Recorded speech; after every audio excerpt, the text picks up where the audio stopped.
Walter Block, the famous Walter Block, libertarian thinker and economist, came out with Libertarians for Trump. Libertarians for Trump. Now, if there's going to be any kind of group for Trump, Hispanics for Trump, former Bernie Sanders supporters for Trump, Republicans for Trump, Tea Party conservatives for Trump, conservatives for Trump, anything for Trump, one has to remember is that the problem with Mr. Donald Trump is no one actually knows where he stands. He doesn't tell it like it is, and he doesn't speak from his heart. If you looked at the man's record, he's been all over almost every single issue. As a matter of fact, he's been all over one issue in one campaign, in one election cycle. What is Donald Trump's stance on HB1 visas? Does anybody know? And even during a debate, he says, I've softened my mind on that issue. This was after Mr. Sessions came to his campaign, I guess. So, after that, he felt comfortable saying, I'm going to lessen my stance on that. He was in the past for a pathway to citizenship. If Mr. Block is trying to appeal to the Pat Buchanan wing of the anti-immigration part of the libertarian movement. Mr. Donald Trump can't be trusted in anything. He came out with a pro-Second Amendment position in regards to concealed carry, yet, however, in the past, he was against the quote-unquote assault, unquote, weapons ban, whatever an assault weapon is supposed to mean. If you take an AR-15 and you just remove the scary-looking stocks on it, it's still legal in New York. Because assault weapons basically just means weapons that look scary. It still fires 5.56 round. Okay, now you have an 8-round magazine instead of 30. It's the same weapon. The assault weapons ban. That seems to be conducive to liberty, doesn't it? How does Walter Block, and he tries in his article to kind of apologize for Mr. Donald Trump's extreme tariff positions in regards to the market. I don't think he does a well enough job at all.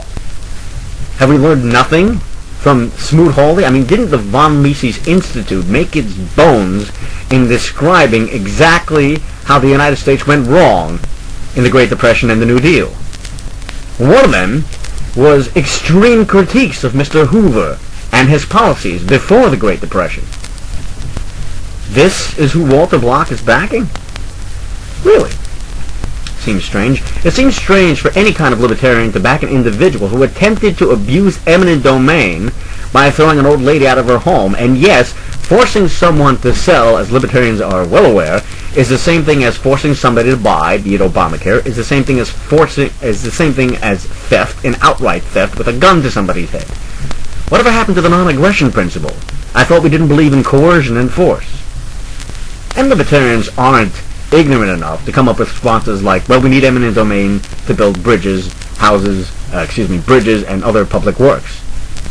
They know damn well that a parking lot for a Vegas casino isn't a public work. This is the worst abuse that you could possibly think of an individual trying to abuse the state for his own personal gain. This is what we fear when we talk about crony capitalism. This is it. This is the only thing further than this would be a private contractor trying to bargain away with your life. But this is property right here. Are we going to ignore Ludwig von Mises' book, Liberty and Property? Do we no longer respect private property? Libertarians also will not fall for the argument that Donald Trump offered this old woman a lot of money. That's not the point. You can offer me $1 million for a pencil. And if this was my great-grandfather's pencil from World War II and I don't want to give it up, you can't have my pencil. It's that simple. These aren't complicated concepts. Donald Trump, libertarians for any group for Donald Trump cannot exist because no one really knows where he stands. It's not a man who tells it like it is. He doesn't tell it like it is. He hasn't. He never has. And calling him a political outsider is like calling George Soros or the Koch brothers an outsider. This man has given to every single campaign from every single side of the aisle that he could possibly give to. This man goes to the weddings of the Clintons. This man has given to multiple different campaigns. Political outsider? Do you know any other political outsiders that go to Clinton's wedding? It's absurd.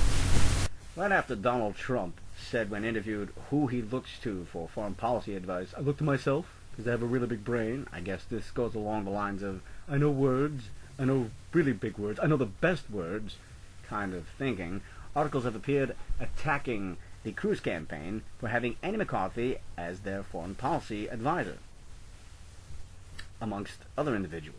Now, there are a lot of defenses that can be made for Andy McCarthy, but I want to talk about one specific issue which illuminates the brilliance of Mr. McCarthy, who doesn't skip a beat and doesn't let any detail or any small minutia in regards to law and war get out of his peripheral vision. It was Andy McCarthy who pointed out the hypocrisy of the Obama administration when they went after attorneys who wrote the quote-unquote torture memos, which the Obama administration claimed legalized torture of al-Qaeda operatives, specifically Yoon and Bybee and others. Mr. McCarthy was the individual who pointed out that when Damon Yuk, a Nazi war criminal, was demanding that he could not be deported because he would be tortured overseas, it was the Obama administration who said, no, you won't. Any kind of interrogation you will ensue will fall under the lines in what Yoon and Bybee have written in regards to the guidelines of what is and what is not torture. And that is not torture. Therefore, you can be deported. How is it that the Obama administration can claim that Damon Yuk, a Nazi war criminal, can be deported and he won't be tortured because the guidelines for interrogation written by Yoon and Bybee are sound and are not torture, yet come after Yoon and Bybee and others for writing the quote-unquote torture memos? How is that? This brilliant individual is the man who Team Cruz has hired on for his foreign policy expertise. A man who doesn't miss a thing, and whose memory and whose professionalism allows him to be a great attribute to Team Cruz. Thank you, and good night.